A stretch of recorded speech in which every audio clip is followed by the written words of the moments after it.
Le di a mi madrastra el regalo perfecto para el Día de las Madres, y luego me quedé mirando su cara cuando le cayó el 20 de lo que realmente significaba. Mónica, mi madrastra, llegó a vivir con nosotros cuando yo tenía 13 años, y desde el primer día se creyó la gurú de la salud en la casa, porque tomó un cursito de primeros auxilios en el centro comunitario. Según ella, ya sabía diagnosticar cualquier cosa. No necesitas Tylenol. Toma agua y deja de hacer drama. Era lo que siempre soltaba cada vez que me sentía mal. Todo empezó en febrero. Me sentía agotada todo el tiempo, tan cansada que ni durmiendo me recuperaba. Mi piel se veía como ceniza y me mareaba si me levantaba rápido. Son dolores de crecimiento, decía Mónica sin apartar la vista del teléfono. Los adolescentes siempre andan cansados. Eso se llama flojera. Cuando le conté que tenía náuseas, puso los ojos en blanco y me dijo, seguro es pura ansiedad. Hoy en día ustedes se trauman por todo. Los mareos se pusieron peor. Tenía que sentarme a medio camino hacia el salón y mis amigas ya me preguntaban si estaba bien, pero en casa era siempre lo mismo. Mónica se aventaba su speech de que solo era drama de pubertad. Para marzo no podía ni mantenerme despierta y mis calificaciones iban en picada porque de plano no podía concentrarme. Le pedí a mi papá que me llevara al doctor, pero Mónica se atravesaba. Déjala, Frank. No gastes en consultas innecesarias. Los chavos de su edad inventan cosas para llamar la atención. El colmo fue en la clase de biología, cuando de repente todo se me empezó a poner oscuro y casi me caigo de cara sobre el libro. Mi maestra se dio cuenta y me dijo, vamos a llamar a tus papás y te vas ya mismo con la enfermera. Cuando la enfermera de la escuela me vio, soltó, esta niña necesita análisis de sangre hoy. De inmediato Mónica, llegando toda indignada, protestó. Eso es completamente innecesario. Yo he estado monitoreando sus síntomas, pero la enfermera ni se inmutó. Señora, soy enfermera titulada. Llevo 20 años haciendo esto. Esta niña trae todos los síntomas de anemia grave. No pasaron ni 2 horas cuando ya estaba yo en urgencias y el doctor llegó con la noticia. La hemoglobina de tu hija está en 6.2. Lo normal es entre 12 y 14. Si hubieran esperado una semana más, hubiera necesitado una transfusión urgente. Mónica se puso blanca como papel mientras el doctor seguía hablando. ¿Desde cuándo tiene síntomas? Como 6 semanas, dije en voz bajita. 6 semanas. La intervención temprana es fundamental. Si no se trata, puede causar problemas al corazón o, de plano, algo peor. Después de eso,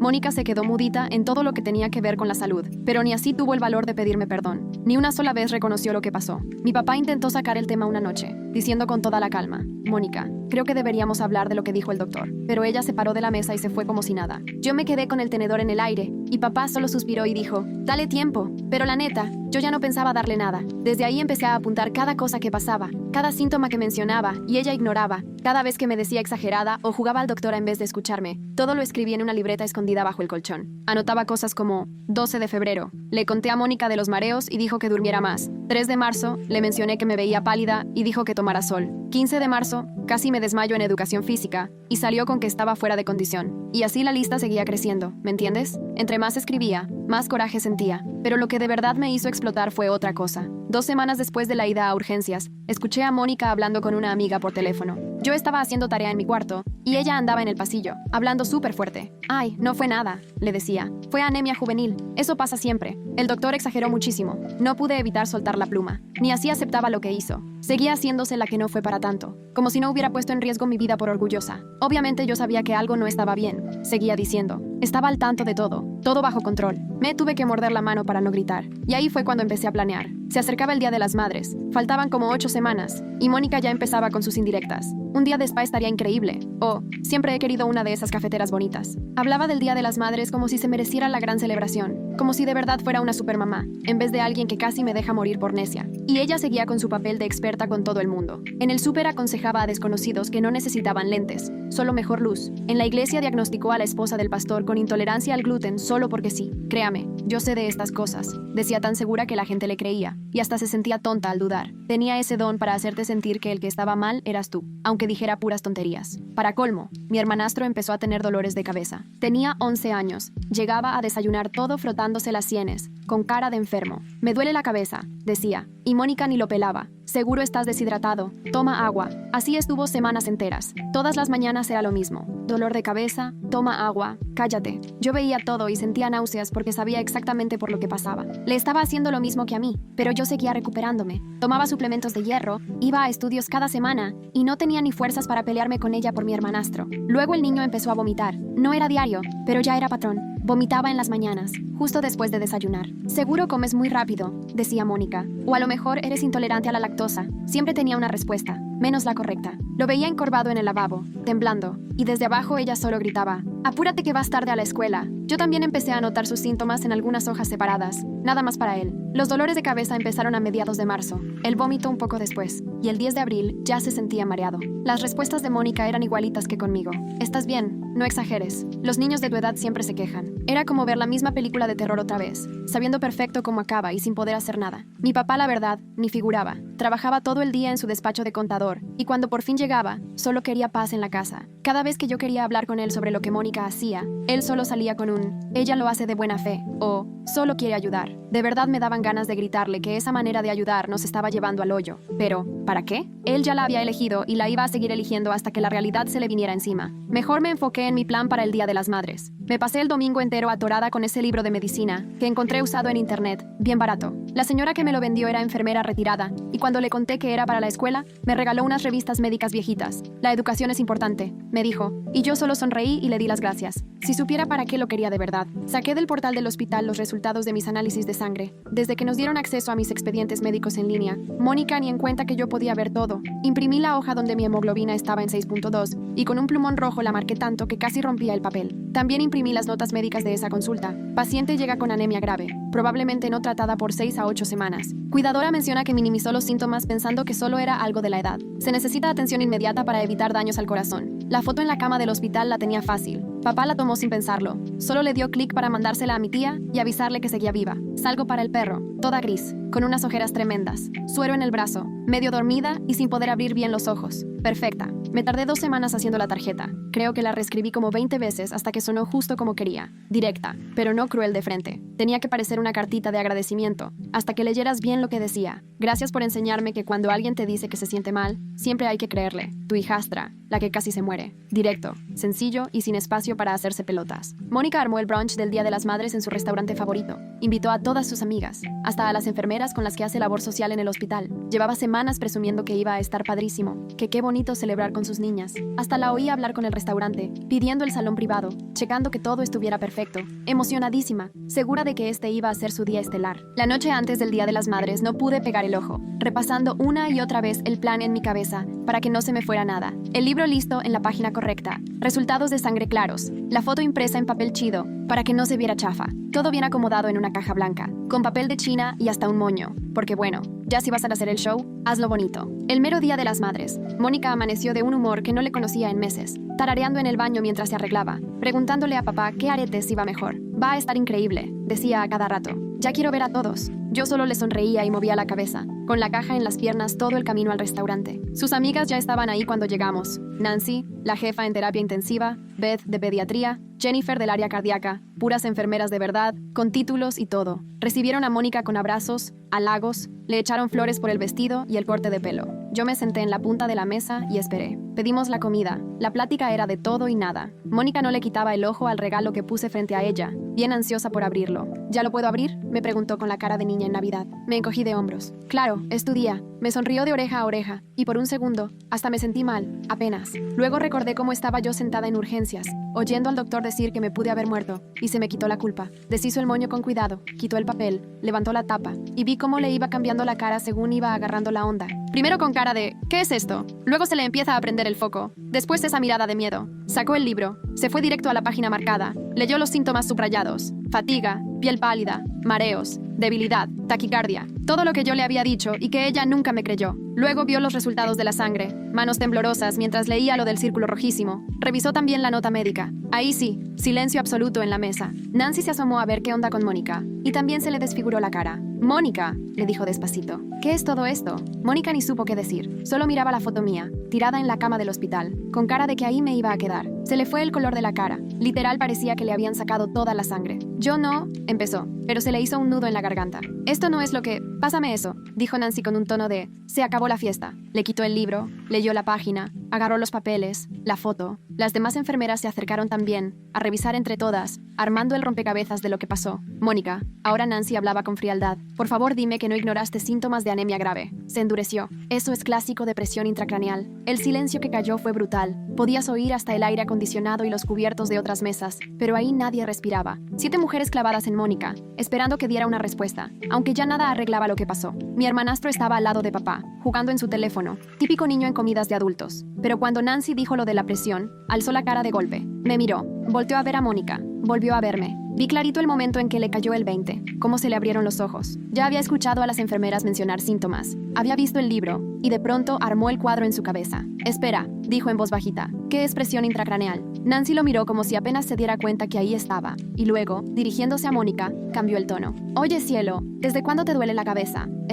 Volteó con miedo a Mónica. Hace rato, desde marzo creo. ¿Y los vómitos? Preguntó Nancy. Suave, pero de esas que no dejan pasar una. ¿Desde cuándo te pasa eso? No sé, como un mes tal vez. Mamá dice que seguro es porque como muy rápido. Soltó, tratando de justificarla, como si todo fuera un simple malentendido. Beth, la enfermera pediátrica, dejó su mimosa en la mesa con un sonido seco. Mónica, ¿hablas en serio? ¿Tienes a un niño que lleva quién sabe cuánto con dolores de cabeza y vomitando en las mañanas y no lo llevaste al doctor? Está bien, respondió Mónica de inmediato, casi atropellando las palabras. Los niños a veces tienen dolor de cabeza. Es el estrés, tanta escuela o pasan mucho rato pegados a las pantallas. Eso no tiene sentido, atajó Nancy de golpe. Perfectamente sabes que esos son focos rojos, sobre todo en un niño. Se volteó hacia mi papá, que nomás veía sin entender nada. Frank, ¿cuándo fue la última vez que llevaste al niño al médico? Papá abrió la boca y la volvió a cerrar. No sé, Mónica se encarga de esas cosas. Ella dijo que estaba bien, así que yo... Ella dijo que estaba bien. Nancy soltó una risa amarga. También te dijo que tu hija estaba bien y traía la hemoglobina en 6.2. ¿Sabes lo que significa eso, Frank? ¿Tienes idea de que si tu hija hubiera esperado una semana más, habría necesitado una transfusión? Señaló una foto mía en la cama del hospital. ¿Esto te parece estar bien? Yo estaba al pendiente. Intentó excusarse Mónica, pero ya se le quebraba la voz. Los estaba cuidando a los dos. Si de verdad veía que era grave, los llevaba al médico. Pero sí era grave, intervino Jenny, metiendo cuchara. La anemia severa es grave. Un dolor de cabeza de 6 semanas es grave. Un niño que vomita todas las mañanas es grave. Mónica, eso es lo más básico. Lo sabes aunque solo hayas tomado el primer año de medicina. Y hasta en internet sale. Saqué mi celular y le mandé un mensaje a mi hermanastro bajo la mesa. ¿Te mareas cuando te paras? Lo vi leer el mensaje y apenas asintió. ¿La luz te molesta a veces en los ojos? Asintió otra vez. ¿Ya le dijiste alguna vez a Mónica? Empezó a escribir y lo que contestó me revolvió el estómago. Sí, varias veces. Ella dice que nada más quiero no ir a la escuela. Le pasé el teléfono a Nancy para que viera. Lo leyó y juro que nunca he visto a alguien tan furiosa sin moverse ni tantito. Frank, dijo directo, tienes que llevar al niño a urgencias. Ya, ahorita. No es necesario, protestó Mónica. Si lo que sigue de tu frase no es está enfermo y necesita atención médica, yo misma llamo al DIF, le soltó Nancy, seria. No es juego, Mónica. Ya he visto niños morir porque nadie quiso hacerles caso. Tumores cerebrales, meningitis, aneurismas, ¿te suenan? Todo empieza igual, dolor de cabeza y vómito. Mi papá ya estaba blanco como papel y miraba a mi hermanastro como si apenas lo conociera. Hijo, le dijo en bajito, ¿te duele la cabeza ahorita? Mi hermanastro asintió con lágrimas. Sí, susurró, siempre me duele, pero ya ni digo porque mamá se enoja. Eso fue el colmo. Papá se levantó tan rápido que la silla chirrió. Nos vamos al hospital, ahora. Miró a Mónica con una cara que nunca le había visto, como si ya ni supiera quién era. Tú te quedas aquí, no quiero que te acerques a él, por ahora. Frank, qué exagerado eres. ¿De verdad? Le gritó tan fuerte que varias mesas voltearon. Aquí tengo una foto de mi hija al borde de la muerte. Y aquí a mi hijo, que lleva meses mal. Y la única que siempre dice que todo está bien, eres tú. Yo lo llevo. Salté poniéndome de pie. Papá, estás temblando. Déjame manejar. Nos vemos allá. Yo no iba a dejar que mi papá manejara así. Y sinceramente, mi prioridad era sacar a mi hermanastro de ahí ya. Nancy agarró su bolsa. Voy con ustedes. Quiero hablar directo con la gente de urgencias. Miró a Mónica con una frialdad de esas que te congelan y añadió. Y por cierto, allá voy a decir todo. Absolutamente todo lo que acabas de admitir. No puedes, intentó Mónica. ¿Que no puedo? Replicó Nancy, helada. Soy personal de reporte obligatorio, Mónica. ¿Se te olvida? Desde que admitiste que hiciste caso omiso a síntomas graves. Y no solo en uno, sino en 2 niños. Ahora esto ya es mi responsabilidad legal. Tomé la mano de mi hermanastro y él la apretó. Ya sollozando. No lo culpaba. Vámonos, le dije en voz bajita. Te van a checar y todo va a estar bien. Ya íbamos por la mitad del estacionamiento cuando escuché la voz de papá, furioso, exigiendo a Mónica que se sentara, que no se iba a mover hasta que hablaran bien. Se oía el llanto de Mónica, las amigas afuera exigiendo explicaciones, todas indignadas, pero ni volteé. Yo seguí caminando con mi hermanastro, y Nancy iba a nuestro lado, literal como guardaespaldas. La sala de urgencias en pleno Día de las Madres estaba más vacía de lo que pensé. Nancy fue derechito al triage y soltó todo en términos médicos que hicieron que la enfermera parara oreja. Niño de 11 años, dolor de cabeza crónico desde hace 8 semanas, vómitos matutinos desde hace 4, le molesta la luz, se marea al levantarse. El tutor ignoró los síntomas a pesar de que el niño lo reportó varias veces. Considerando el antecedente de anemia grave en la familia, no detectada a tiempo,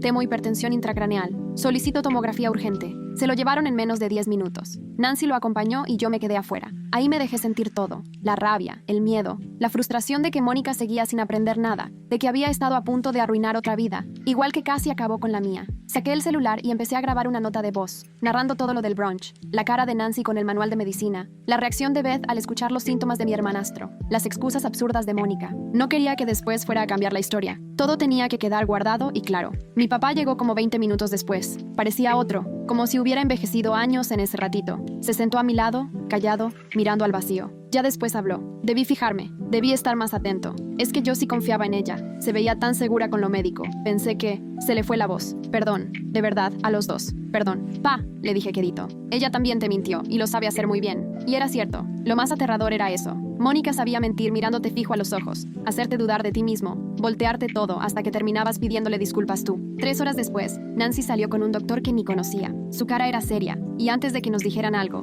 yo ya sentía que se me caía el alma al suelo. Señor Peterson, dijo el doctor, tenemos que platicar sobre los resultados de la tomografía de su hijo. Nos llevó a un consultorio de esos que usan cuando las noticias no son buenas, y yo, la verdad, no podía dejar de temblar. Se sentó frente a nosotros y, mientras nos mostraba unas imágenes en su tablet, soltó. Su hijo tiene un tumor cerebral. Se llama craneofaringioma y está cerca de la glándula pituitaria. El tumor probablemente ha estado creciendo unos 6 meses, tal vez más. Todos esos dolores de cabeza, los vómitos y los problemas de visión son síntomas típicos. Mi papá hizo un ruido como si le hubieran dado un golpe en el estómago. ¿Un tumor cerebral?, repitió, sin poder asimilarlo. ¿Mi hijo tiene un tumor cerebral? El doctor siguió. Es operable, pero hay algo que debo explicarle. Si lo hubiera traído cuando aparecieron los primeros síntomas, podríamos haberlo quitado por laparoscopía. Incisiones pequeñas, un procedimiento bastante sencillo, tal vez 3 días en el hospital. Pero como el tumor lleva meses creciendo, ahora es mucho más grande y tenemos que hacer una craneotomía. Eso significa abrir el cráneo. Ya es una cirugía mayor, con más riesgos y una recuperación mucho más larga.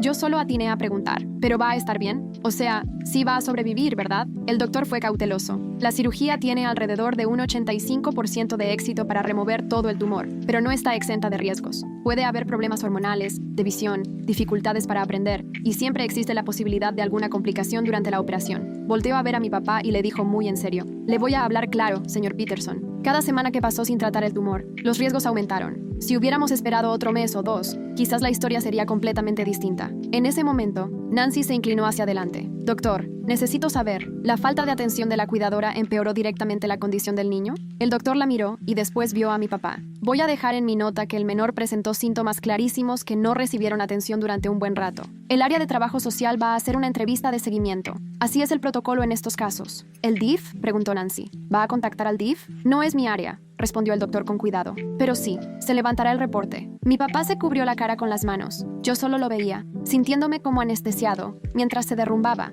Y lo único que pensaba era que todo era culpa de Mónica. Mónica lo vio vomitar cada mañana durante meses y solo le decía que masticara más lento. Se quejó de dolores de cabeza durante 2 meses y ella le echó la culpa a que usaba mucho el celular. Casi lo mata. Programaron la cirugía para la mañana siguiente porque necesitaban actuar rápido, antes de que el tumor siguiera creciendo. Mi papá llamó a su hermana para que viniera a quedarse conmigo. Le avisó a su jefe que no podría ir a trabajar y habló con la gente del hospital para resolver lo del seguro. A Mónica ni la buscó ni mencionó su nombre. Mientras tanto, me fui enterando por Nancy de que en el restaurante las cosas se pusieron peores para Mónica. Ella me mandó mensajes en la tarde contándome que, después de que nos fuimos, las amigas de Mónica se le echaron encima. Beth hasta sacó artículos médicos en su celular para mostrarle todo lo que debió haber notado. Jennifer le contó 3 historias distintas donde ignorar síntomas acabó en algo fatal o en discapacidades graves. Y Nancy, de plano, le soltó que no debía estar cerca de niños. Mónica intentó defenderse. Según Nancy, dijo, quería ahorrarle dinero a la familia en doctores. ¿Puedes creerlo? Prefirió poner en riesgo a los niños por no gastar en una consulta. Hubo un punto en que Mónica quiso irse, pero Nancy le bloqueó el paso. Te vas a sentar y vas a escuchar lo que tenemos que decirte. Es lo mínimo que les debes a estos niños. Así que de mala gana se quedó, escuchando, llorando, poniendo excusas y volviendo a escuchar. Cuando terminaron con ella, parecía que había pasado una guerra. Nancy me escribió.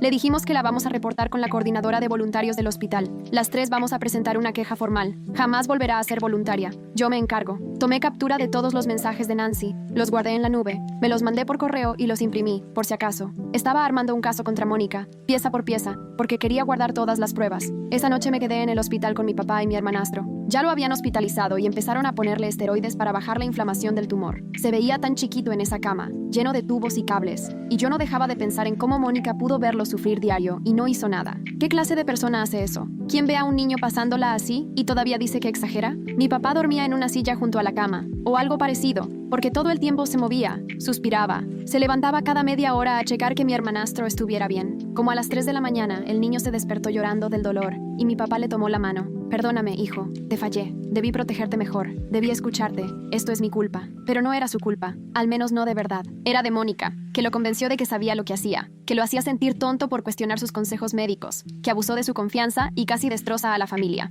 Me quedé dormido como a las 4 y a las 6:30 me despertaron unos gritos en el pasillo. Me asomé y vi a mi papá parado frente al elevador, bloqueando el paso a Mónica. Se veía fatal, como si no hubiera dormido ni un minuto, con los ojos rojos, el maquillaje corrido y la misma ropa de ayer. Necesito verlo, le decía ella. Es mi hijo, Frank. No puedes quitarme el derecho de verlo. A ver, inténtalo, le respondió mi papá en seco. Ya le avisé al personal que no puedes entrar a su cuarto. Si lo intentas, seguridad te va a sacar. Esto es una locura, gritó Mónica. La regué, ok, ya lo acepté, pero yo a ese niño lo quiero. Y merezco... No mereces nada, la interrumpió mi papá. Casi lo matas, Mónica. ¿Y sabes qué es lo peor? Que aún buscas excusas. Sigues intentando justificar lo que hiciste en vez de aceptar tu error. ¿Eso es ayudar? ¿Ignorar un tumor cerebral? ¿Decirle a un niño con un bulto en la cabeza que solo tome más agua? ¿Eso era tu ayuda? Y en eso llegaron los de seguridad. 2 tipos uniformados que se notaba que ya estaban acostumbrados. Señora, tiene que salir del piso, dijo uno, sin rodeos. Mónica volteó a verme. Yo estaba en la puerta y me lanzó una mirada llena de odio. Esto es por tu culpa, me dijo entre dientes. Por tu numerito de ayer. Lograste que todos se me echaran encima. Eres una vengativa y manipuladora. Hasta aquí llegaste, la interrumpió Nancy, apareciendo como si nada. Seguro también había pasado la noche ahí. Tu hijastra probablemente le salvó la vida a tu hermanastro por enfrentar todo esto. Si no te hubiera dado ese regalo, si no hubiéramos estado todos para escuchar lo que hiciste, ese niño podría haberse muerto antes de que a ti te importara. Así que antes de ponerte a decirle a alguien manipuladora, deberías ir a verte al espejo. Seguridad escoltó a Mónica hacia afuera, aunque ella todavía quería seguir discutiendo. Nos quedamos parados ahí, viendo cómo se cerraban las puertas del elevador, mientras su cara llena de lágrimas desaparecía. Y, la verdad, yo no sentí nada. Ni satisfacción, ni culpa, ni lástima. Solo un vacío. La cirugía fue a las 10 de la mañana y tardó 6 horas. 6 horas ahí sentados, tomando café horrible, viendo cómo el reloj avanzaba lentísimo. Mi papá no dejó de pasearse por la sala. De plano parecía que iba a desgastar la alfombra. Nancy se quedó con nosotros las primeras 3 horas, hasta que le tocó entrar a su turno, pero nos advirtió que le marcáramos en cuanto supiéramos algo. Cuando por fin salió el cirujano, no pude descifrarle la cara. La operación salió bien, dijo, y en cuanto lo oyó, mi papá se dejó caer en la silla de puro alivio. Le quitamos todo el tumor. La buena noticia es que era benigno. La mala es que, por el tamaño, afectó el tejido de alrededor. Va a necesitar reemplazo hormonal, probablemente de por vida, y casi seguro tendrá problemas de vista. No sabremos qué tan graves hasta que baje la inflamación. Pero está vivo, dijo mi papá. Va a estar bien. Está vivo, reafirmó el doctor. Se quedará unas horas en recuperación y después lo movemos a terapia intensiva para monitoreo. Pero salvo que pase algo, debería salir adelante. Bueno, lo más bien posible, dadas las circunstancias. Cuando el cirujano se fue, mi papá se quedó mucho rato sentado, viendo al vacío. Luego sacó el teléfono y empezó a escribir. Me asomé a ver qué hacía y vi que le estaba mandando un mensaje a Mónica. La operación terminó. Está vivo. No gracias a ti. Hablaremos cuando yo esté listo, pero no esperes que sea pronto. Y no vengas al hospital. No eres bienvenida aquí. Antes de mandarlo me lo enseñó. ¿Fui muy duro?, preguntó. La verdad, no suficiente, le contesté sin pensarlo, y lo mandó. En los días que siguieron, mientras mi hermanastro se recuperaba en terapia intensiva, salió a relucir toda la negligencia de Mónica. La trabajadora social del hospital nos entrevistó a todos, uno por uno,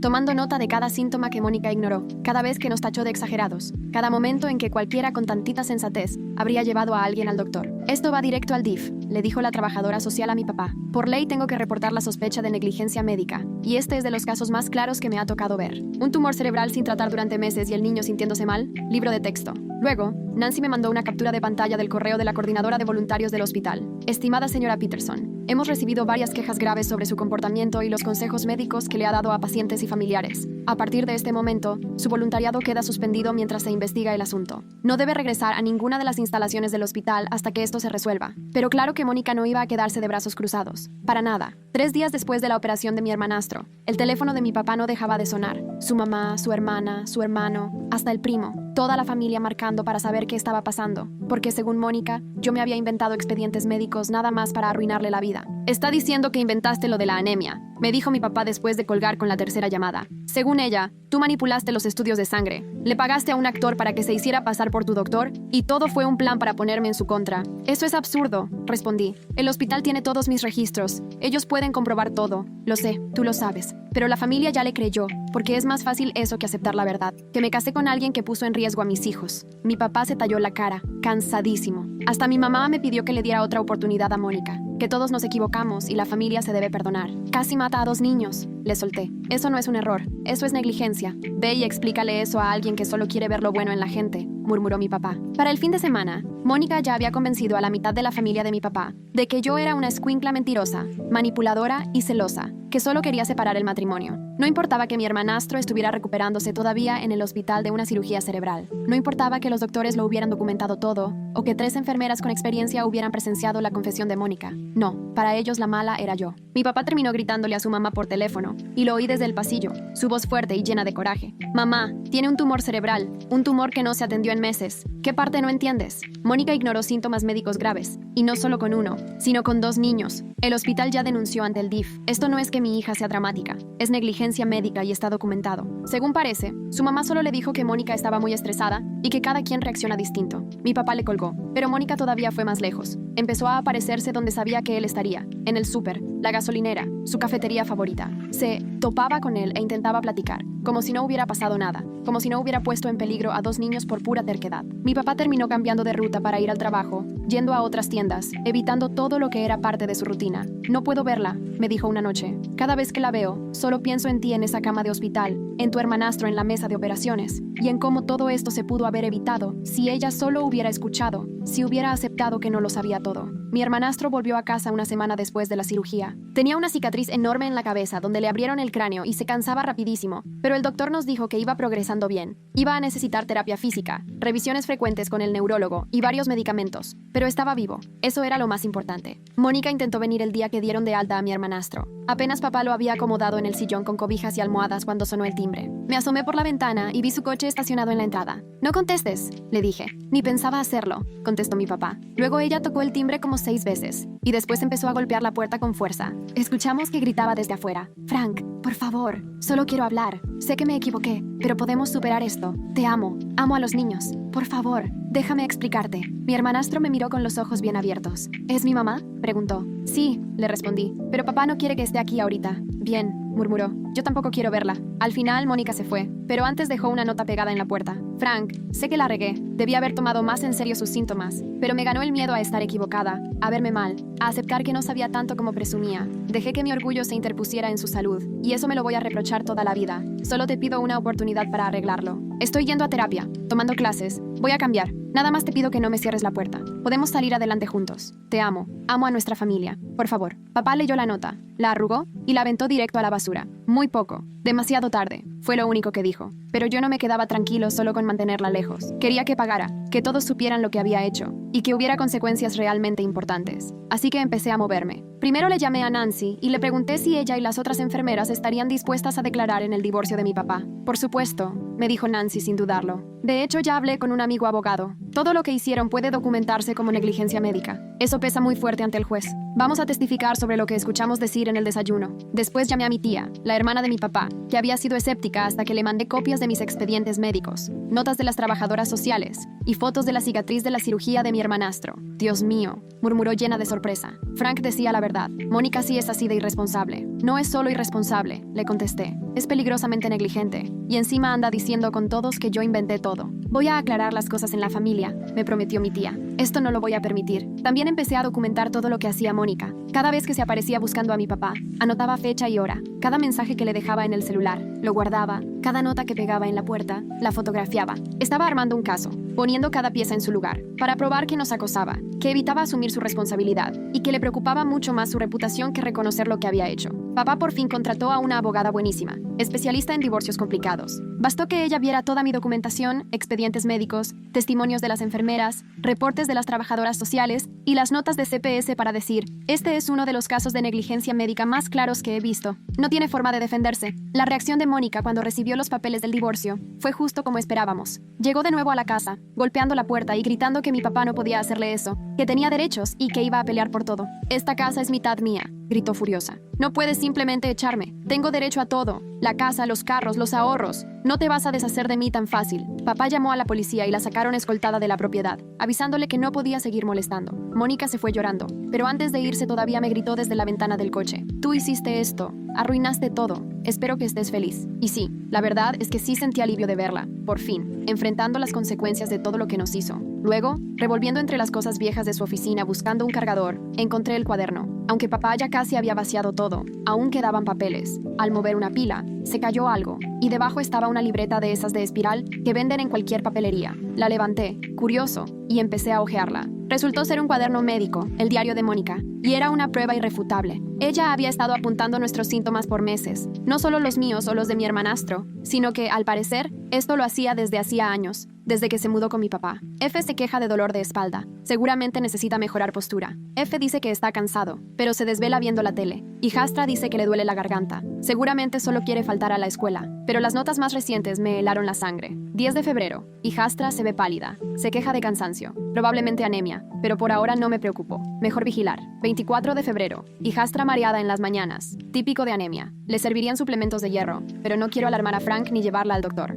Que coma más carne roja. Ella sabía. Todo el tiempo supo lo que tenía yo, y eligió a propósito no buscarme ayuda. No fue falta de conocimiento. Reconocía los síntomas perfectamente. Simplemente no quiso admitir que se equivocó desde el principio. Las notas sobre mi hermanastro eran aún peores. 15 de marzo. Dolor de cabeza continúa. Tal vez por estrés escolar, pero la frecuencia ya preocupa. Voy a esperar una semana más. 28 de marzo. Empieza a vomitar en las mañanas. Esto sumado al dolor de cabeza podría indicar presión intracraneal, pero seguramente solo es infección estomacal. Si se le quita solo, mejor. 5 de abril. Los síntomas no mejoran. Debería llevarlo al doctor. Pero si es algo grave, Frank me va a echar la culpa por no actuar antes. Mejor espero, y ojalá se le pase solo. 12 de abril. Los dolores de cabeza empeoran. Se queja diario. Ya en serio debería llevarlo al médico, pero entre más tardo, peor quedo si resulta algo grave. Me siento entre la espada y la pared. Le doy una semana más. Durante semanas ella supo perfectamente que mi hermanastro necesitaba atención médica. Escribía cada preocupación, reconocía la posibilidad de una enfermedad seria, y aún así prefirió arriesgarse con su salud antes que enfrentar la vergüenza de admitir que se había equivocado. Dejó que su orgullo, su ego y su miedo a ser vista como incapaz valieran más que la salud de un niño. Tomé fotos de cada página y mandé copias a papá, a la abogada, a la trabajadora social de CPS, a Nancy y a la coordinadora de voluntarios del hospital. Quería que todos vieran esto, que no quedara ni la más mínima duda ni escapatoria para Mónica. 20 minutos después de que le mandé las fotos, mi papá me llamó. ¿De dónde sacaste esto? Su voz temblaba. Estaba en su oficina, entre unos papeles. Documentó todo, dijo mi papá, todavía como en shock. Sabía que estaban enfermos. Lo sabía, y aún así, prefirió no hacer nada. Puso su orgullo por encima de sus vidas. Sí, le contesté, sin adornar nada. Así fue. Le mando esto a mi abogada ya mismo, dijo con decisión. Mónica ya estuvo. No hay manera de que se salve de esto. La abogada estuvo de acuerdo. Esto es evidencia de negligencia, pero además es clarísimo que fue intencional, le dijo. Registró los síntomas. Sabía que podían ser cosas graves, y aún así decidió, a conciencia, no llevarlos al médico. Esto no solo es una mala decisión, los puso en peligro de manera deliberada. Con esto puedo negociar un acuerdo muy a nuestro favor. Y la verdad, ni siquiera creo que quiera pelear. En cuanto esto aparezca en el expediente oficial, va a querer cerrar el asunto rápido y sin hacer ruido.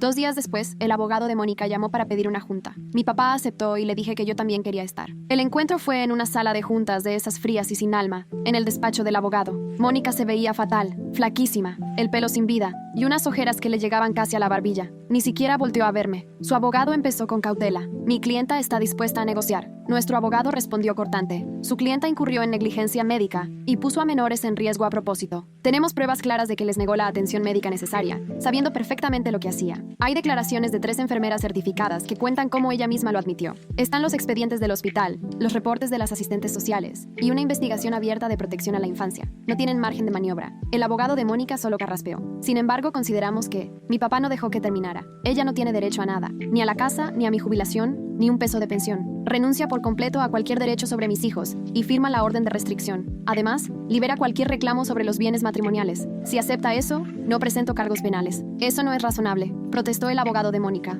Al contrario, es bastante razonable. Le reviró el nuestro. Si se van por la vía penal, la pueden meter a la cárcel por poner en peligro a menores. Les estamos dando una salida para que no tenga antecedentes. Lo mejor es que lo acepten. Mónica por fin dijo algo. Su voz apenas se escuchaba, temblorosa. Frank, por favor, ¿podemos hablar de esto? ¿Podemos? No, respondió mi papá, cortante. Ya no hay nada que decir. Estuviste a punto de matar a 2 niños solo porque no quisiste aceptar que te habías equivocado. No hay vuelta de hoja. Yo solo quería ayudar. Basta, dijo él, levantando la mano. Basta. Leí tu diario, Mónica. Vi cómo en tus propias palabras decías que necesitaban atención médica, y aún así decidiste no hacer nada. No puedes venir a decir que intentabas ayudar. Lo único que intentaste fue protegerte tú, y antepusiste eso a la vida de 2 niños, mis hijos. Mónica se echó a llorar, pero mi papá ya no tenía nada de compasión. Tienes 48 horas para aceptar. Si no, presento los cargos y pediré la pena máxima. Es tu decisión. Mónica firmó los papeles al día siguiente. Así, en un instante, se acabó todo. No se quedó con nada. Ni casa, ni dinero, ni derecho a reclamar. También aceptó mantenerse a más de 150 metros de mi papá, de mí y de mi hermanastro, siempre. La orden de restricción es válida por 3 años. Pensé que sentiría un triunfo enorme cuando todo terminara, pero la verdad, lo único que sentí fue cansancio. Cansancio y un poco de tristeza, no por Mónica, sino por mi papá, que de la noche a la mañana parecía haber envejecido 10 años. Debí notarlo antes, repetía. Las señales estaban ahí. Simplemente no quería aceptar que me equivoqué tanto. Engañó a mucha gente, le dije. No solo a ti, pero tú sí la descubriste, me contestó. Hasta con tus 13 años, te diste cuenta que algo no estaba bien. Es que yo vivía con ella, le respondí. Tú solo la querías, no es lo mismo. Nancy y sus amigas enfermeras mandaron una carta formal al hospital, detallando el comportamiento de Mónica en el brunch y cómo confesó que daba consejos médicos sin tener cédula. El hospital respondió de inmediato. Le prohibieron de por vida hacer voluntariado en cualquiera de sus instalaciones y la registraron en su sistema para que eso también aplique en cualquier otra, dentro y fuera del estado. Ahora está intentando hacerse la víctima, diciendo que es acoso. Me contó Nancy una tarde, echándonos un café. Anda diciendo que le arruinamos la vida por un malentendido, pero en el hospital ni caso le hacen. Lo que les importa es la responsabilidad legal. Alguien que anda jugando al doctor sin licencia es un riesgo enorme para ellos. Qué bueno, dije. No debería acercarse jamás a ningún enfermo. Exacto, dijo Nancy sonriendo. Y, la verdad, estoy bien orgullosa de ti. Lo que hiciste en ese brunch, no cualquiera. Pudiste hacerte a un lado, quedarte callada para no armar escándalo, pero no lo hiciste. Te aseguraste de que enfrentara las consecuencias. Y de seguro, salvaste a más de uno de acabar igual. Unos 2 meses después de que acabó el divorcio, mi hermanastro pidió que tuviéramos una reunión familiar. Nos sentamos los 3 en la sala. Él respiró hondo y dijo, quiero hablar de lo que pasó con mi mamá, de por qué hizo lo que hizo. Está bien, le contestó mi papá, suave. ¿Qué necesitas saber? No quiero saber nada, respondió mi hermanastro. Solo quiero decirles esto. Mucho tiempo sentí que era mi culpa, que si hubiera sido más fuerte, que si hubiera aguantado mejor los dolores de cabeza o me hubiera quejado menos, tal vez mi mamá no se habría alterado tanto. Tal vez, si yo la hubiera convencido más, me hubiera tomado en serio. Oye, para, nada de esto fue tu culpa. Le atajé. Eres un niño. Le dijiste a un adulto que te sentías mal y ese adulto te falló. Eso es completamente su responsabilidad, no tuya. Lo sé, me respondió. Mi terapeuta me ha ayudado a entenderlo, pero necesitaba decirlo en voz alta. Que sepan que no los culpo ni a uno ni a otro. Papá, confiaste en la persona equivocada y eso no te hace mal padre. Y volteando a verme, dijo, tú me salvaste la vida.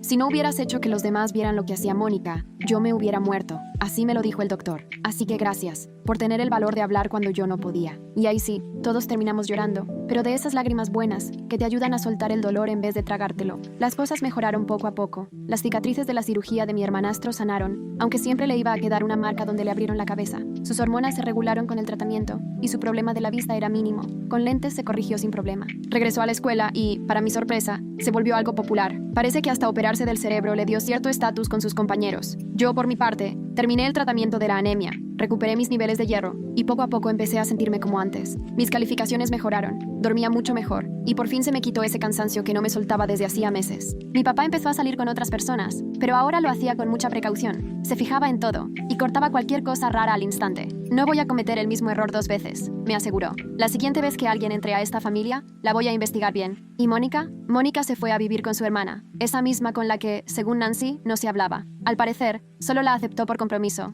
no por cariño, y se notaba cañón. Nancy era la que me mantenía al tanto con todos los chismes. Resulta que Mónica intentó conseguir chamba de voluntaria en otro hospital, pero la batearon en cuanto supieron que la habían vetado del anterior. Después quiso entrar a un programa comunitario de primeros auxilios, pero la expulsaron rápido cuando alguien se puso a googlear su nombre y se topó con los registros judiciales del divorcio con mi papá. Ya prácticamente está en la lista negra, me dijo Nancy. Nadie en el medio médico quiere ni verla. Ya ves cómo corren las noticias cuando alguien queda mal por negligencia. Y qué bueno, la verdad, lo pensé en serio. Como 3 meses después de que todo se calmó, me llegó un mensaje de texto de un número que no conocía. Soy Mónica. Sé que no debería escribirte, pero tenía que decirte algo. Lo siento. De verdad lo siento por todo. Sé que probablemente no me creas. Y lo entiendo. Pero he estado yendo a terapia y pensando mucho. Y por fin me cayó el 20 de lo que hice. Para mí fue más importante tener la razón que hacerme responsable. Dejé que mi ego pusiera en riesgo sus vidas. Eso no tiene justificación. Y sé que no tienes por qué perdonarme. Solo quería que supieras que ahora lo veo. Sé que estuve muy mal. Espero que tú y tu hermano estén bien. Y que logren sanar después de todo lo que les hice pasar. De corazón,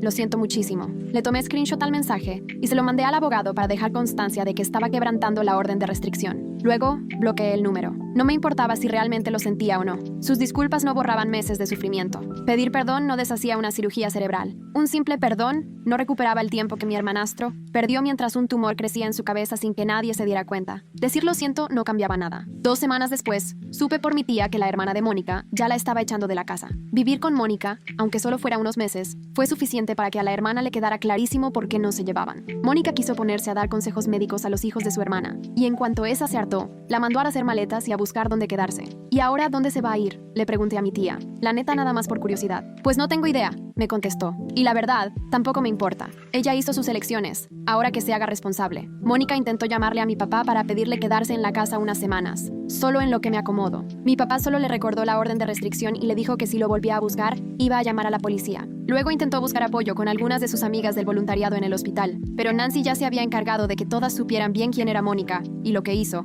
así que nadie quiso ayudarla. Solita fue quemando todos sus puentes, alejó a todo el que pudo haberle echado la mano, y ahora le tocaba enfrentar las consecuencias de sus actos. Y, sinceramente, no sentí nada al respecto, ni lástima, ni satisfacción, nada. Solo era alguien que tomó malas decisiones, y ahora tenía que afrontar lo que viniera, y eso ya no era asunto mío. Mi hermanastro preguntó por ella una vez. ¿Crees que algún día mamá cambie?, dijo una noche mientras veíamos la tele. No sé, le contesté honestamente. Puede que sí, si de veras quiere. Pero aunque ella cambiara, eso no borra lo que hizo. Y tú no le debes nada, ni perdón, ni una segunda oportunidad, nada. A quien sí te debes es a ti mismo. Debes sanarte y seguir adelante. Creo que estoy bien con no volverla a ver nunca más, murmuró. Entonces esa es tu decisión, le respondí. Y es totalmente válida. La hermana de Mónica la corrió de la casa una semana después.